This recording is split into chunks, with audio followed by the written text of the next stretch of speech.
The Alder Hey organ retention scandal arose in the United Kingdom in the 90s when it was discovered that the retention of organ and tissue from deceased patients without consent was a common occurrence in hospitals across the country. Professor Dick van Velsen, a Dutch pathologist who worked at Alder Hey for many years, received much of the blame for this due to his significant role in the scandal. The story begins at the Alder Hey Children's Hospital in Liverpool, United Kingdom. In April 1988, Dick van Velsen is appointed the chair of fetal and infant pathology and assumes the position in September that year. He was responsible for carrying out post-mortem examinations at the hospital, and it is around the time of his arrival that the retention of organs is thought to begin. For about 17 years, until 1988, thousands of organs were removed and stored without authorisation or consent, with many of these organs coming from children. It was not only Britain in which this practice occurred, but also in numerous hospitals across the Western world.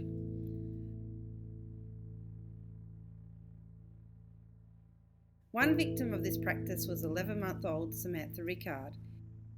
In 1992, at the Bristol Royal Infirmary, Samantha died during open heart surgery, and her heart, like many others, was retained at the infirmary without consent. Towards the end of his career at the Alder Hey Hospital, Dick van Velsen's competency as chair was brought into question numerous times. In December of 1994, he was restricted to fetal and perinatal work, and so decided to take leave without authorisation from the Alder Hey Hospital. Shortly after, he was found to be undertaking research projects without proper ethical approval and ordered to stop. By the end of 1995, he had left the hospital altogether, taking up a position instead at the Isaac Walton Killam Hospital in Nova Scotia, Canada. In 1996, the mother of Samantha Rickard, Helen Rickard, requested her daughter's medical records from the Bristol Royal Infirmary. In doing so, she discovered a letter describing the post-mortem that had been performed and which stated that Samantha's heart had been retained. Helen Rickard, enraged, demanded the return of her daughter's heart and began reaching out to other families. By 1997, Samantha's heart is returned to her family, and Helen has set up a telephone helpline and support group for the families who have discovered that their children's organs have also been retained without consent. In 1998 in Canada, Dick van Velsen is dismissed from the Isaac Walton Killam Hospital for incompetence.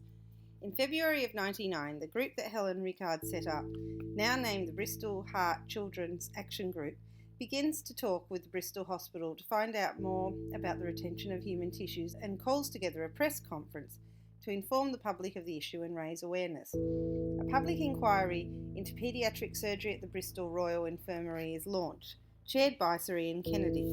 In September that year, Professor Robert Anderson of the British Cardiac Association informs this public inquiry of the collection held at Alder Hey, stating that it is the biggest and best collection of hearts in the country. He also tells the panel that such collections of organs existed in numerous other hospitals across the country.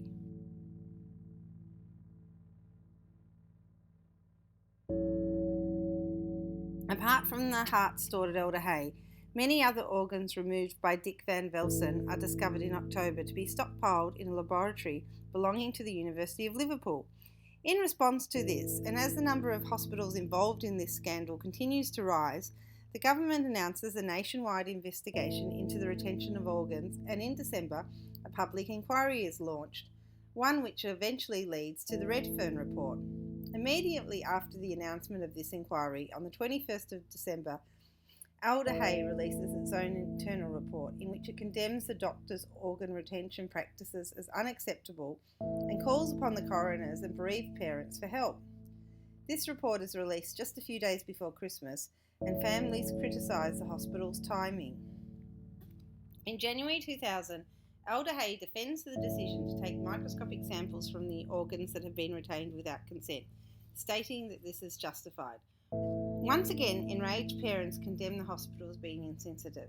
A few months later, in March, the chairman of the trust running the Alder Hey Hospital, Frank Taylor, admits to the accidental disposal of the organs of a 10-year-old boy, Stephen White, who died in 1992. He informs the parents of this accidental disposal just days before they were due to hold a second funeral for their son. In response, the Health Secretary demands Frank Taylor's resignation, and the Chief Medical Officer for England, Liam Donaldson, publishes guidelines on how to deal with bereaved parents in the process of post-mortem operations. A week later, on the 23rd of March, a new chairman, Judith Greensmith, is appointed to replace Frank Taylor, and she promises a new era of openness. However, in May, Alder Hey once again announces that they have mistakenly disposed of another child's organs, Simone Robertson, who died aged 3. Her parents were initially told that Alder Hey did not have their child's organs and they had requested to remain anonymous, but the hospital released their name that month without consultation. Parents are appalled and state that they have been battered by new disasters, and this anger is further compounded when on August 15th a new store of brain tissue is discovered, including human tissue belonging to the children of 62 families who were previously given the all clear.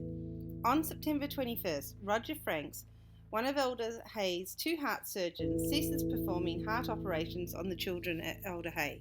He states that this is because of the increasing public attacks on his work.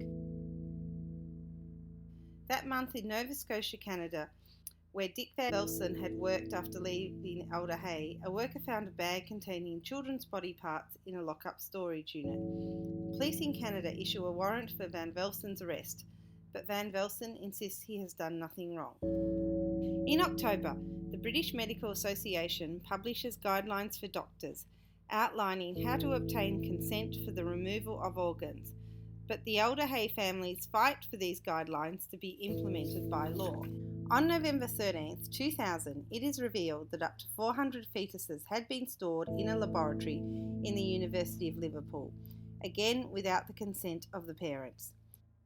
The public outrage this causes is heightened further when on the 28th of November, Alder Hey sends letters out to parents which detail how to carry out do-it-yourself burials for the returned children's body parts. On January the 11th, 2001, a summit is hosted in London by Professor Donaldson. The purpose of this summit is to produce a set of guidelines safeguarding against another situation like the Alder Hey scandal. At this summit, an estimated number for the amount of organs removed emerges, when it is revealed that about 3,500 children had body parts taken without consent. Later that month, Alder Hey admits to selling thymus glands that had been removed from living children to a French pharmaceutical company in exchange for cash. The 30th of January 2001 sees the publication of the Redfern Inquiry Report. This report, led by Michael Redfern, confirms that thousands of organs were removed from children at Alder Hey without consent. In July that year, Van Velsen is convicted of improperly storing children's organs in the Nova Scotia storage unit. He is given a 12-month probation and ordered to pay 2,000 Canadian dollars to charity. Later in that year, he is also suspended temporarily from medical practice in the United Kingdom. 2 years later, in 2003, the Alder Hey Hospital settles the claim of the families affected for an out-of-court settlement of £5 million. And on August 5, 2004, the burials of the nameless body parts that had not been identified began at Allergen Cemetery in Liverpool.